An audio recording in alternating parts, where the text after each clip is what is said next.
Thanks so much for tuning in. I am excited to be with you all today. I am at Changing Your Mind Ministries with Pastor Wendell Jones and Minister LaShawn Litzy, and we are going to talk about some amazing things that are happening right here in this ministry. I am April Evans, and I am delighted to help curate this conversation as we talk about CYM's Food Insecurity Ministry that is under the leadership of Minister LaShawn Litzy. And we cannot help but spread the great news of what is happening right here at 9 Beth Drive in Greenville, South Carolina. So we're going to get into it. Minister LaShawn, hello. Pastor. Hey, let's talk about this Food Insecurity Ministry. But first, I want to make sure that we set the tone, right? Mm-hmm. And when I say set the tone, I want to make sure that they have a good understanding about food insecurity and why this matters. We have great news. We have a lot to be proud of. Yes. But let's set the tone first to talk about food insecurity. Absolutely. So tell us what you know and what you've become familiar with as it relates to food insecurity. Absolutely. Diving in, I had to learn and understand what food insecurity is. And it's at different levels. We have many people in Greenville, South Carolina, and throughout the United States that are struggling with food security. And if you look up here, it's probably going to be on the screen next to us on what food insecurity is. And I'm going to give you the definition that food insecurity, the condition of not having access to sufficient food or food with adequate quality that meets the basic needs. So you can be malnutrition and be food insecure. How? Because you have access to convenience stores versus grocery stores where you have access to healthy options. And so, or you can be going to a food pantry where you only get non-perishable items. You're still struggling with food insecurity. Why? Because number one, you had to go to the food pantry. Number two, you only had non-perishable items, not healthy options to sustain a nutritional diet. So anytime you have to travel more than 5 to 7 miles to a grocery store, now you're dealing with food deserts and you're food insecure. So one thing that you said that really sparked something for me, when you talk about food insecurity, the one thing that I kept hearing was there's a lack of nutrition. Lack of nutrition. So when you think about going to the convenience stores, you're going to get what's convenient. So there's really probably not much of a health benefit when you go to those type of locations. So the food insecurity that we have noticed here in the upstate in Greenville, South Carolina, can you give me some data on that? Oh, wow. The data. If we do it by the numbers. It is up here. We have... In 2024, there was a study, and it said we have about 67,000 people in Greenville County that are struggling with food insecurity. How many? 67,000. That's the estimate. Now, here's the really heart-wrenching part. In 2025, we had the SNAP pause. That number pushed to about 90,000, and it has not gone down. Why? Because even more people in the SNAP cut, they became instantly food insecure. Okay, so Pastor, I got to ask you a question. So she's talking about 2025 and the SNAP benefits, and then you also gave some data around that. But the Food Insecurity Ministry was established before 2025, right? Yes. Okay, so tell me how did this service to the community come about?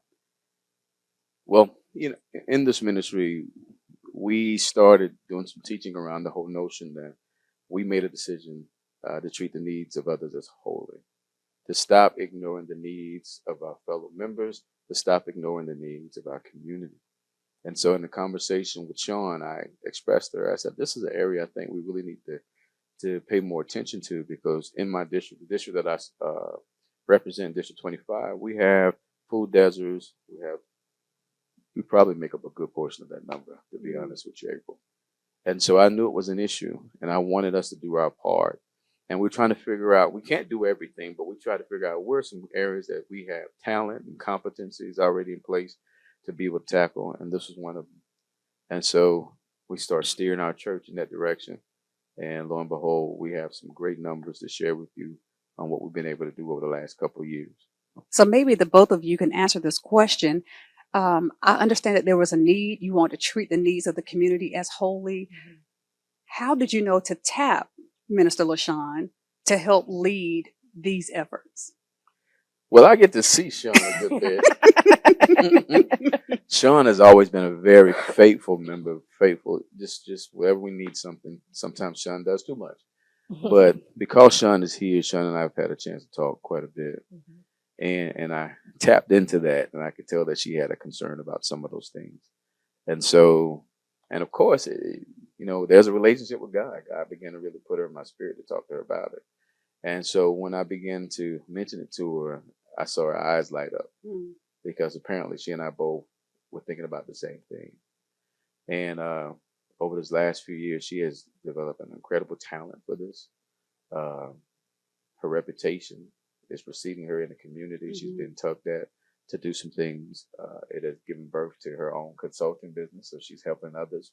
When folks call me about how they can get their thing started, I hand them right over to Sean. And so we found a place of righteousness for Sean. This is something that matters to her. And so I don't want to speak for Sean, but she'll probably tell you it doesn't really feel like work. There's a lot of work behind it. Sure. A tremendous amount of work behind it that she handles with great class and efficiency. But I can tell it's something that she just does from her heart. I love hearing that. So, Minister LaShawn, I have to call you that. No, you don't. So we're talking about treating the needs of others as holy. You gave us the data. You told us about the numbers and the SNAP benefits. But I know that since the inception, I think 2022. 2022. I think you have some information that you want to share with us. Absolutely. So the people who are actually watching, we want you guys to take an opportunity to learn more about the impact. Right. So give us the impact. And you're doing some great work. We're going to learn about the system and the structure, but let's talk about the impact that you've been making through the Food Insecurity Ministry. Well, God is amazing. God is just amazing. With pastors' trust and permission and the Holy Spirit's vision on this, we went from aiming to serve 30 families a month. If we could do 30 households a month and make sure that they had, because we stay fresh first. And our fresh first model, meaning that we purchase fruit, veggies, and protein, and making sure that they have the healthy options in their bags.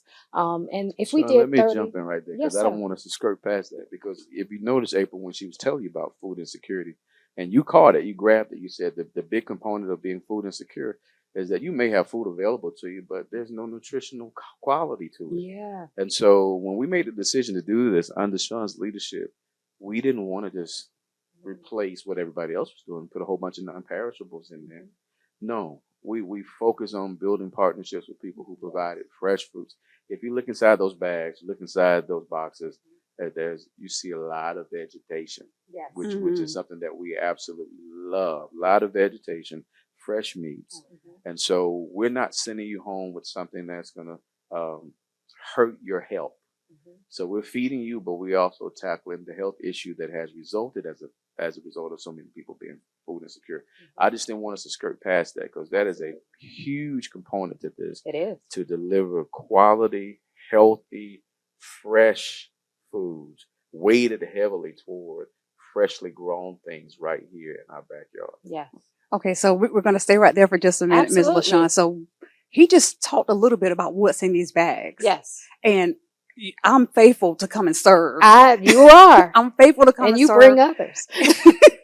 And I am seeing the freshness of what is being delivered and handed out to our community. Tell us, what's in the bag? Well, we have had garden communities partner with us, and they come and bring their overflow. We have had produce companies partner with us, and they gave overflow.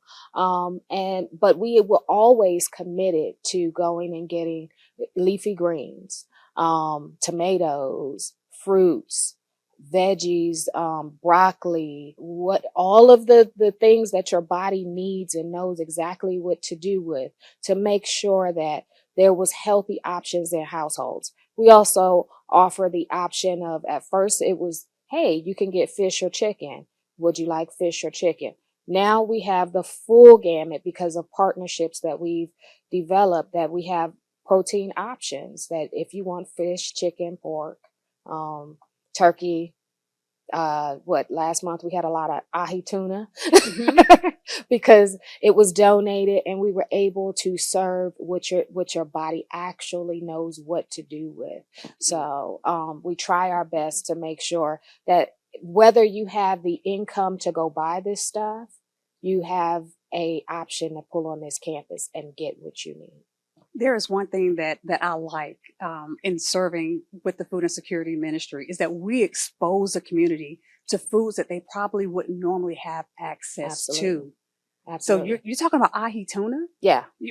I know that we have top round sirloin. Yep. I know that we have things like salmon with garlic butter. Yes. We have and I'm talking as if I'm you, but I'm saying I'm here and I see that people have access to arugula. They have access to spring greens, to butter lettuce. Yes. Yes. So when I think about impact, to me, exposure is everything. Yes. Yes. So we're not just giving them, as Pastor said, we're not just giving or providing them with canned food, which can be high in salt, high in sodium, but we're exposing. And one thing that you just said was your body knows what to do with the food that we are giving you. Yes. Yes. Now, I'm not going to say that sometimes we don't have some desserts that come in that one of our donors might donate, and we're appreciative of it.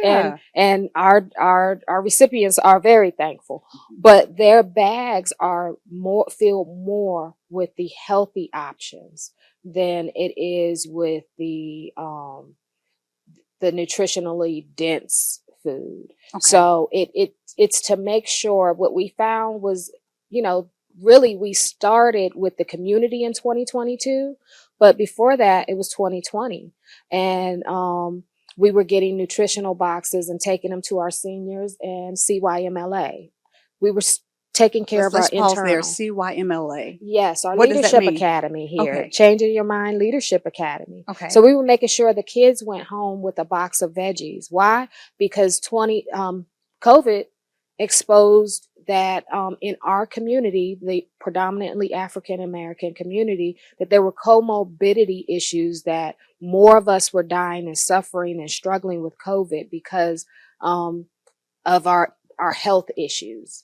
And so in going and at that time we were able to get USDA boxes, and we were taking them to our seniors and dropping them off at their doors so they didn't have to go to the grocery store, but they had fruits and vegetables. Why? Because if they had the fruits and vegetables, they were possibly going to keep their their immune system as strong as possible. We sent it out the door, the boxes out the door with our kids from our leadership academy.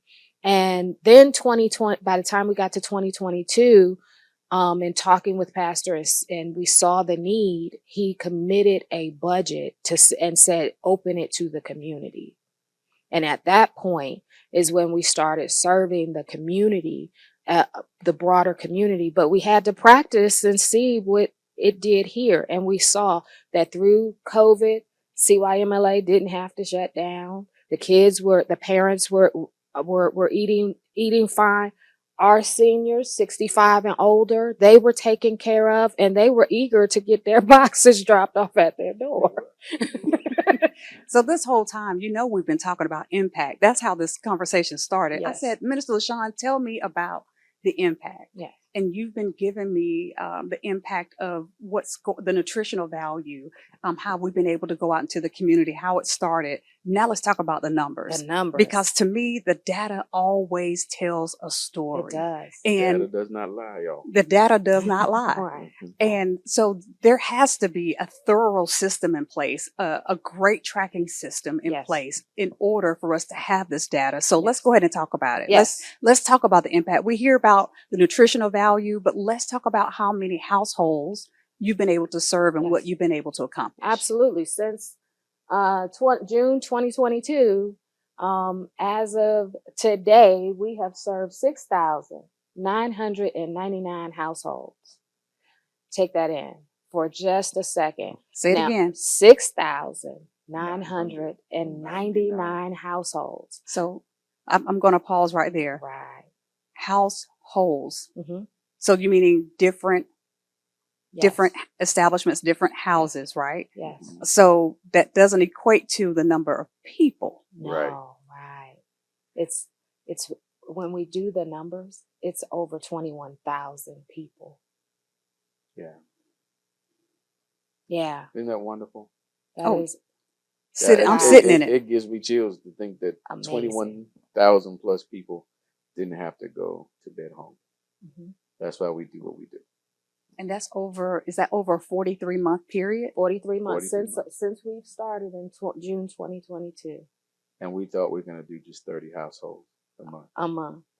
And God's been wonderful. Sean's been wonderful. She ran past the whole idea about all of our partners. Our partners love us because of the leadership of Sean. Mm-hmm. And the fact that I hope the audience is catching how strategic we are being with everything that we're doing with this, not just how the makeup of the boxes, but there's a system behind what we do. It's ran incredibly efficiently to the point where our partners are impressed, and we realize that. And so when they show up, they know where they fit in. The volunteers know where they fit in, Mm-hmm. and the partners aren't. It's a level of trust that has been created because of Sean's leadership and because of how we do this thing week after week. It also helps us recruit volunteers. So that's what has enabled us to take our little, put order behind it, just as God has told us in His Word, and then the blessings come. Yes. And so because we have something that people can take pride in, people can trust, we've been able to do extremely well, even in times, April, where external circumstances, government, shook up things for a little while. We may have panicked for maybe 24 hours, but then God and our partners and our volunteers came through, and so we haven't missed a beat. But I do want to. She's not gonna, tout her own self, so I'll do it. Her leadership has been phenomenal, absolutely phenomenal, and our partners are glad to work with her. I think they're still trying to steal it away from me. So you're talking about how awesome Minister LaShawn's leadership is, and I have to look at you and say that I agree, because I come and I try to serve as consistently as I can, and I've seen how it is to come on site to serve, and it's literally a plug and play. Mm-hmm. It is because of the system that you have created, and the way in which you have it structured and the order that is in place. It makes it so easy just to get in and serve. I've seen how the partners come at a specific time, how the volunteers come at a specific time, and then you have a process for that, the sorting, and you have the distribution, or, you're distributing, the items in the bags, and then you're hauling things upstairs and you're getting things prepped and ready. So Ms. LaShawn, let's talk about this system that you have for the partnerships, because obviously you are quite attractive to our community partners. And I know how we started. You said like we were getting some gardeners who were giving their produce initially, but now you're getting other partners who are just like, let us give you cakes, let us give you more meat, let us give you more produce. Mm-hmm. So let's talk about some of these partnerships that you have. Well, and how awesome they've been. Yeah, they've been amazing. Throughout this program in the 43 months, we've had different partnerships. And it's wonderful. One of our partners right now that stands very strong with us with their arm's length is Miracle Hill Food Warehouse. And I promise you, it is amazing, that relationship. Just as we were thinking we were having, because of outside challenges and cuts, we were thinking we were going to have to take our food insecurity, our distribution days down to once quarterly. And like you said, 24 hours, walked into a building, and I was preparing to come in and write the letter to the people saying, we'll see you in 3 more months. And walked into a warehouse to pick up some drinks, and that you didn't want to pick up. That I didn't want to pick up because they needed food. You know that story? I was like, oh God, they need food. I'm gonna go get these drinks. Go get the drinks. And I went and got the drinks, and we walked into a blessing. And when we walked into the blessing, within 24 hours, we were set up with them, and we haven't missed a beat. Even when the increase in our numbers happened because SNAP was paused, our partners stepped up and gave more so that we could give more. And let me also say our members stepped up. And our members stepped up. For about 90 days, our budget tripled. Yes. We had, because of the cuts. Yes. And partners reluctantly having to tell us, guys, we just don't have it. Because. And we knew that third Wednesday was coming. And we didn't have the heart to tell people. No, we were trying to be logical, and I was trying to be logical and push the 3-month thing, but it was killing us. It was absolutely killing us.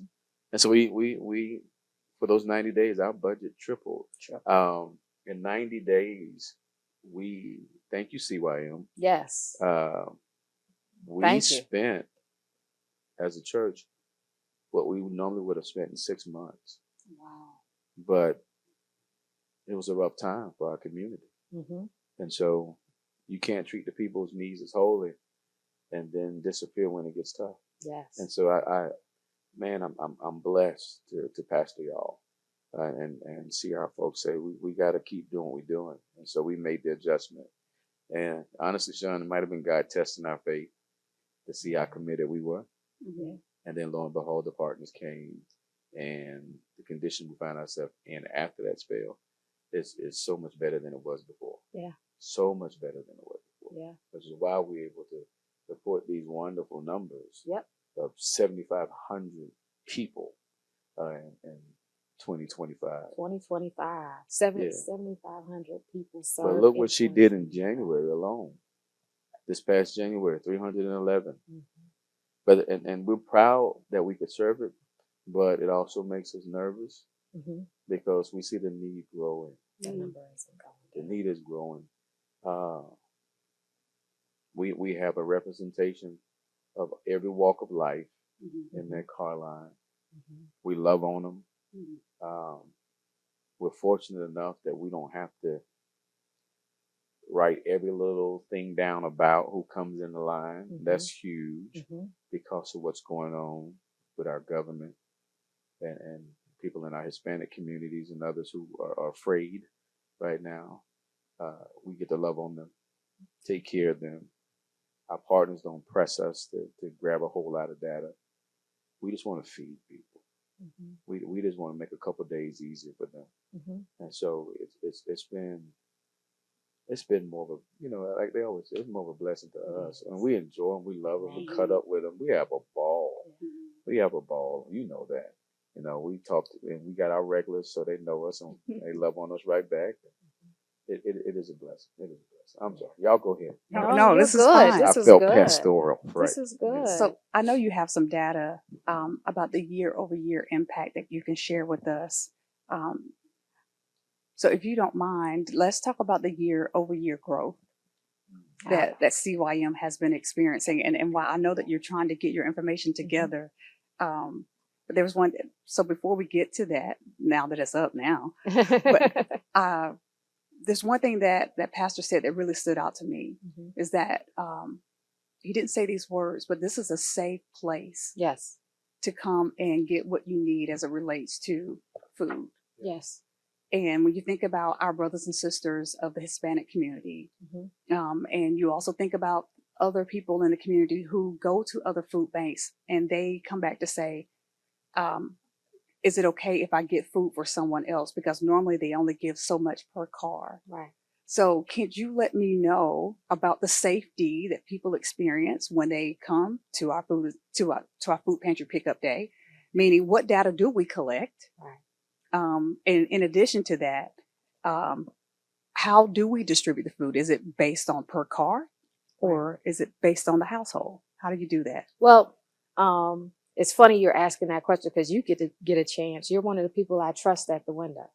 We're very careful about who we put at the window. Why? Because this is a ministry. And so more than food goes in that car, love goes in that car, hope goes in that car. And you get an opportunity to stand there, and you've had the opportunity that many of them come and they tell you about their worries and their stresses and their pains and their ache, their doctor's appointments. And Minister Avery, you've prayed at those windows. Yeah. We'd be like, come on, let's pray. Yeah. Let's pray. Yeah. We'll pray about it right now. And They will say, will you pray for me? Pray for me? Absolutely. And so by the time we get there, they've already been prayed for. They ask for the prayer that we provide for them. That's beyond the bag. And so when we get to the numbers of it, you've been there. So you see the impact. You know that they're looking for the check-in. Yes, ma'am. Ladies, before we even go to the number, I think the word we're looking for is dignity. Yes. Mm-hmm. You know, it is incumbent upon us to make sure that you don't come through that line feeling like you're a second-class citizen. Absolutely. And another word that we haven't said that has developed over these 43 months is relationship. Yes. We got regulars. Regulars. And so we're developing relationship. And if you're new, you're going to get to know us because we're going to get to know you. Yes. And we're going to joke with you and laugh with you. Yes. And we want you to pull out of this parking lot with your dignity intact. Yes. You know, that you were loved on, that you're not a burden to us, that it's a joy that we get to serve you, and we can't wait to see you when you come back. As a matter of fact, we text you. We text you. So we have a growing texting log just to make sure they know. Yes. We're not. And so if you're a regular, we put it out on social media. But if you're a regular, you're gonna hear from us. You hear from us. Say, hey, we're doing it again. We're doing it again. And they appreciate it. Yes. And now they stop being just a person in the line. It's somebody we know. We know Miss Johnson. Mm-hmm. We know Mr. Fred. We know them, and they're not our members. Mm-hmm. And we don't recruit them for Sunday morning. No. That's not what this is about. No. This is about we're gonna take care of you because God told us to. Yep. So that dignity to me is a safe space. Were you about to say something? No, I was going to piggyback. I was going to launch off of something you said. Go ahead. Okay. And all of that, you coined this phrase. So keep it. Okay. Keep this phrase. I'm about to say beyond the bag. Yeah. You said that.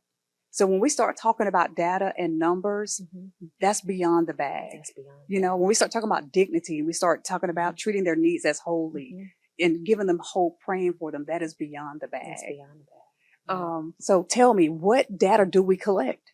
Well, they pull up. They pull up. Okay. So first of all, you don't have to get out your car. We make it real simple and easy. We have a drive-through service. We got a drive-through service. Whether you come on Saturday or you come on Wednesday, you got a drive-through service. Okay. So when you pull up, we do ask some information. We do ask for your name. We'd like to know how to address you. That's why we ask your name. We're not asking it so we can give it to another agency. We ask your name so I know your name. I can say, hey, April, how you doing? It's so good to see you. We ask for your cell phone number so we can text you the next time we are having food pantry. And I'll tell you right now, our text number, our list has grown to over 700 people that are on our list. We got to get it updated so that all the texts can go out because they pull up and say, hey, I didn't get my text this month. Yes, they do. Yes, they do. Yes, they do. They do. I do. And I confirmed the number. That's my number, but I didn't get my text. I didn't get my text. And they say it.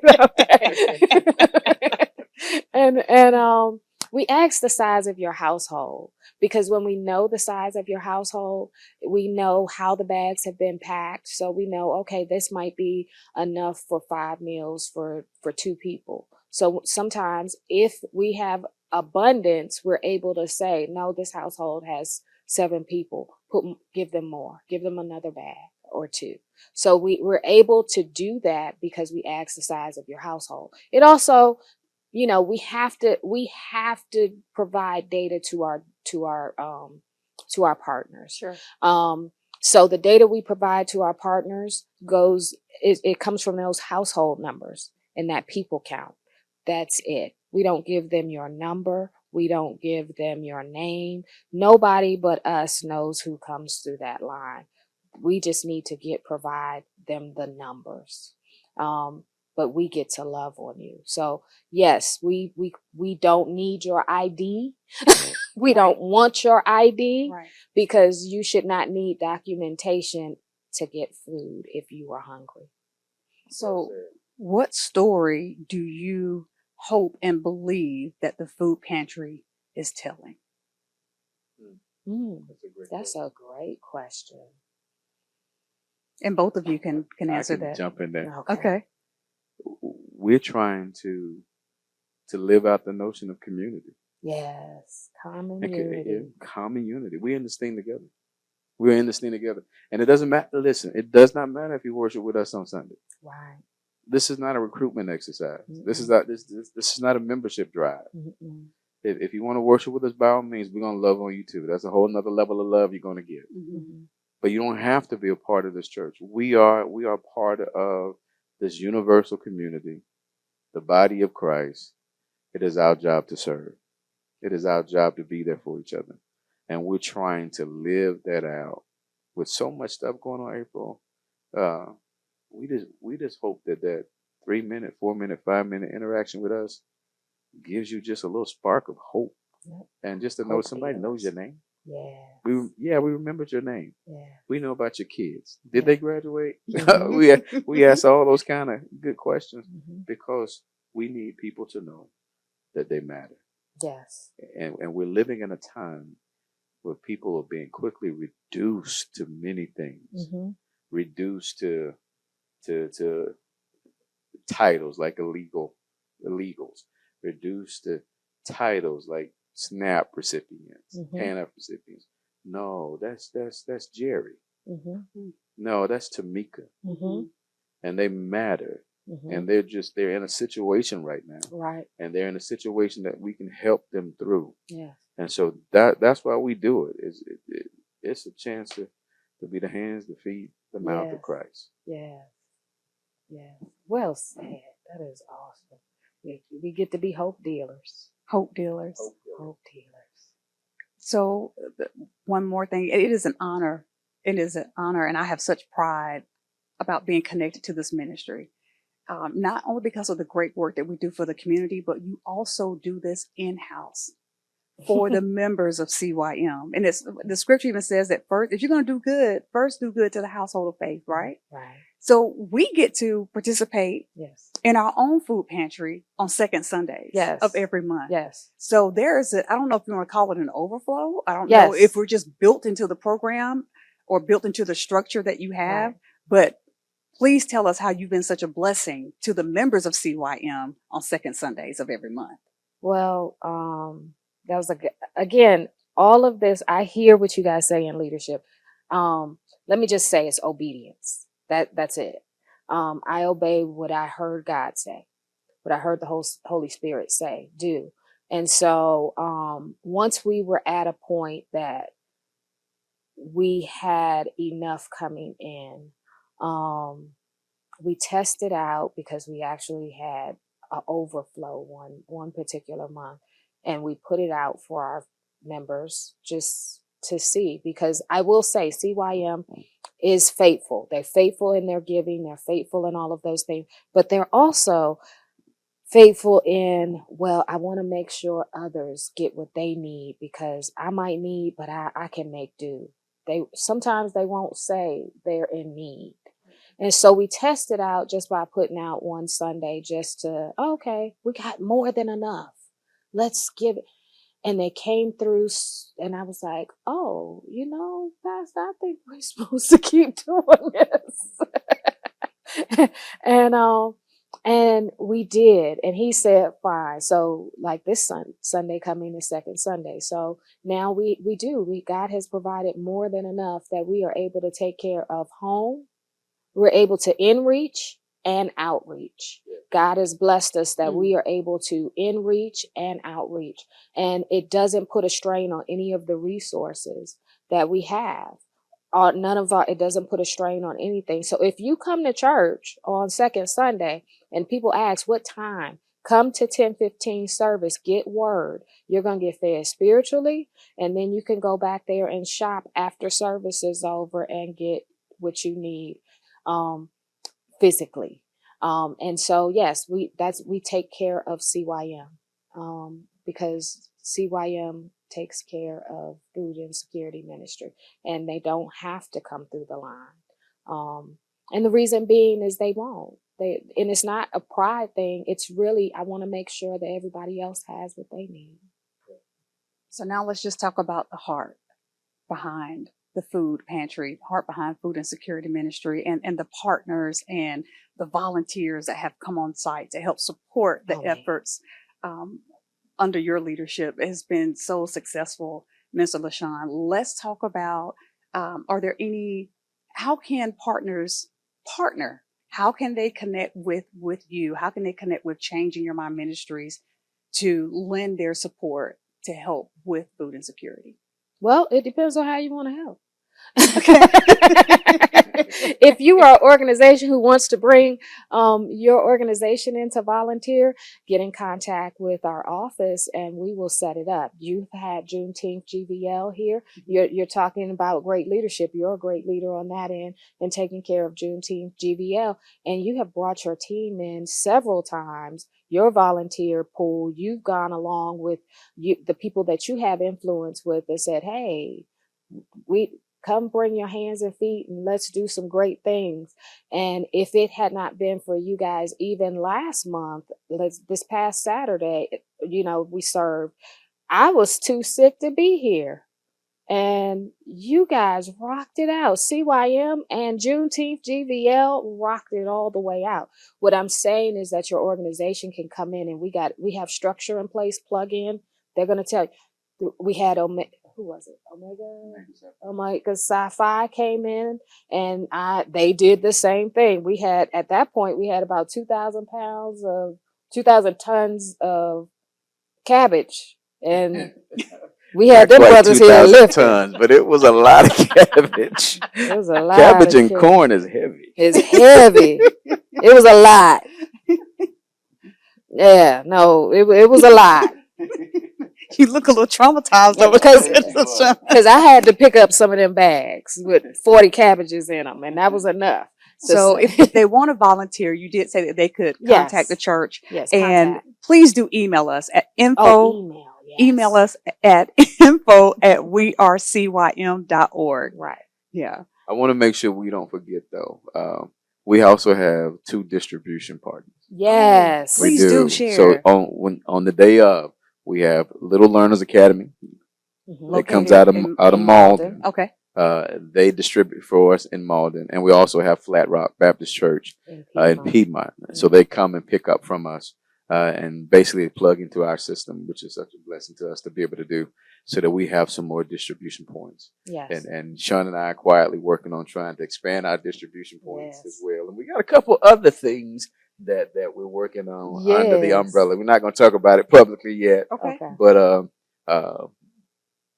the blessings are growing. Yes. And the expertise is growing. And so there's some other things that are going to be coming down the pike in 2026 under the Food Insecurity Ministry banner. Absolutely. And we're not done with how you can help us. Oh, no, please do. I was going to keep it going. Let's go. Because we need donations. Your dollars. When we cannot get, if we don't have enough fruit and veggies, we purchase it. If we don't have enough grain from our partners, we go purchase it. Bags cost. All of those things have everything that goes out of here that we commit to. If we don't have enough meat, we go buy it. And so we are not overt to having your dollars too. If you say, how can I help? Money is okay. No, financial support is great. We have it down to a science almost on what it cost us to make sure those bags are filled. And so you can have an excellent impact with $20 donation. That makes sure that a family gets a bag.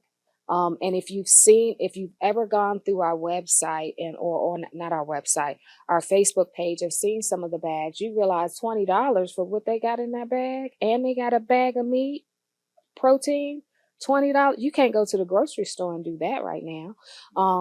So we have it down to knowing how much an impact of you can take care of 5 families with $100 through what we do, because we leverage our relationship with our partners and our donors and all of that.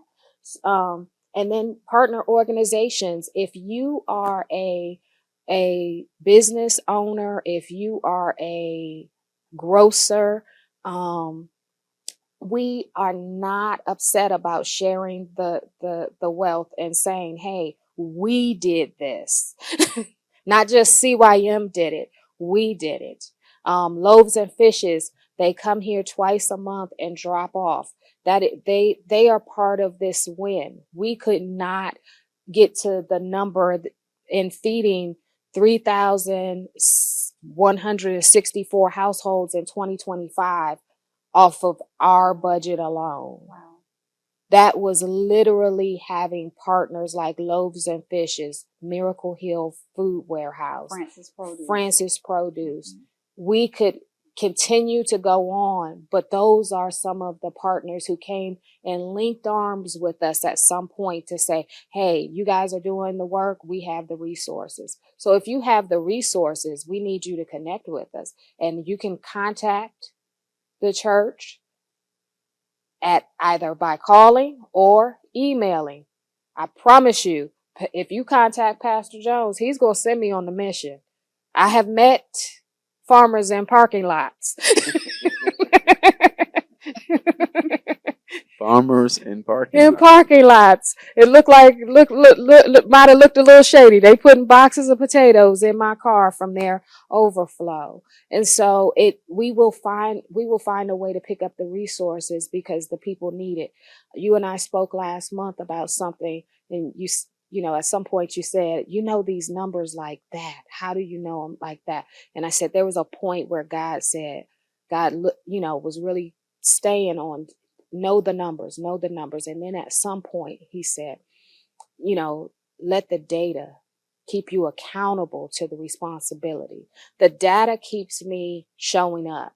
It makes me get past my introvertness, my uncomfortableness to network, my uncomfortableness to sit down for an interview, to say, wait a minute, people need these resources, and I need to make sure I show up. So next month, when we continue to see the 30 to 40% increase, and we know we served 311 households in January, what is February going to look like? And let me say this, because I know you won't say it. I'll say this to our donors. The data proves us trustworthy. Yeah. There's nothing, we're not hiding it. You'll see the return on your donation. We produce that, so you'll know that we together are making an impact.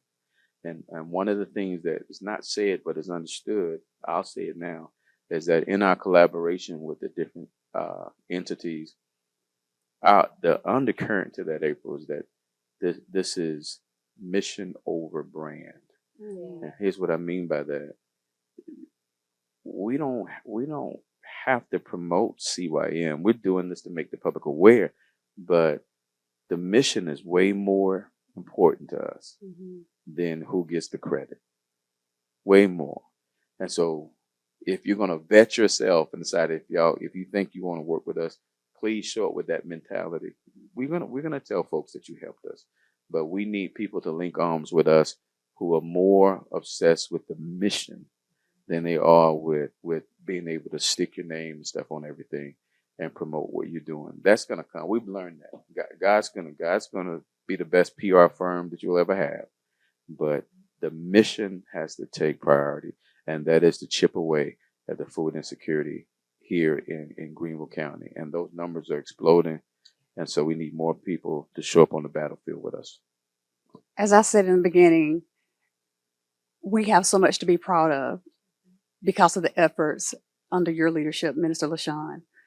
We have the data that tells the story. We have the beyond the bag success stories of the hope that we've dealt, the love that we've given, and the love that we've received. To me, it is just as good. I mean, I feel as though I'm getting a bag of love when I serve. So we do have a lot to be proud of. And as we close from our time together and just having a great time talking about the Food Insecurity Ministry and our distribution days, could you just share the pickup days for the community so we can let them know when they can either come to serve and volunteer or when they can come here to actually receive some of the goodness that we put in the bag? Right. So, first, I'll start with pickup days. We have started, and just this year, we've started our second Saturday, and pickup starts at 11 a.m. and it goes till 1 p.m. Again, you don't have to get out your car; just drive through, and you're gonna receive a lot of loves, a lot of greeting, and then you're gonna get your bags, and you can keep going. Can you pick up for more than one household? Absolutely. Why? Because we know that some people have transportation issues. And we don't want the limitation to be that they couldn't get here. So if you're coming to pick up for your mom who cannot leave, who's homebound, that is fine. Now, that's the same thing on Wednesdays, the third Wednesday of every month. That's how we started out. That's how we're continuing. The third Wednesday of every month. The third Wednesday of every month, our line starts at 3 p.m. for 65 and older. 65 and older, 3 p.m. I have to stress that because 4 p.m. is when it opens up to everyone else. And we serve until 6 p.m. However, sometimes it's gone before then. As long as we have resources until 6 p.m., we're here and we're taking care of you. Volunteers on Saturdays, that second Saturday, right here at this campus, 9 Beth Drive. We start at 9 a.m. and I'm just saying, it moves fast, it moves hard, and so come ready to move. Food pantry days are not for the limited in mobility. We are moving fast and we are moving hard. So if you have mobility issues, but you want to serve, you can serve us in other ways. Get in contact with us and let us know. We're trying to work on a database to make check-in a little smoother. And I have a list of 700 households that need to go in that database, and it still has to be put in manually. So if you got, we got work for you. We have opportunities for you to serve if that's the case. Wednesdays, we do start picking up a lot earlier, but packing starts at 10:45 here at 9 Beth Drive. At 9 Beth Drive, packing starts on the third Wednesday of every month at 10:45. And we are ready for people to come at 3 o'clock. Sometimes we're packing all the way. You were here last time. We were packing until 2:30. Mm-hmm. So it's not for the faint of heart. Just be ready to move. Sometimes I leave my feet hurt, my legs hurt, and everything else, but it's wonderful. Come volunteer if you want to volunteer. Yeah, no, that's absolutely it. Thank you guys so much for tuning in. Again, I had the awesome opportunity to connect to share all the great things that are happening with the Food Insecurity Ministry right here at Changing Your Mind Ministries. Pastor Jones, before we leave, is there anything that you want the community to know, whether it's about our ministry or food insecurity? Well, I just want to turn to the camera, and for those who are watching, just know that we're doing our best to make sure that you realize that you matter. You do matter. It doesn't matter to us what your lot in life is right now in terms of our willingness to serve you. Let us help you. We don't want you to suffer alone. God has blessed us with the resources, and then it becomes an incredible blessing for us to let those resources flow through us to you. So please take full advantage of this. If you don't need it yourself, that 67,000, that 90,000 that's going to be this year, you know somebody in that number. All of us know somebody in that number. Let's make sure they're not going to bed hungry at night, especially our seniors, especially our babies. Let's make sure they're not going to bed hungry at night. Let us serve you. And if you have time and resources to contribute, do that. I promise you, it'll bless you more than you can ever put out. You'll take home more than you ever put out in those bags of love to other people. So again, we are honored to serve, and we hope that more will join us as we continue to chip away at the food insecurity issue here in Greenville County.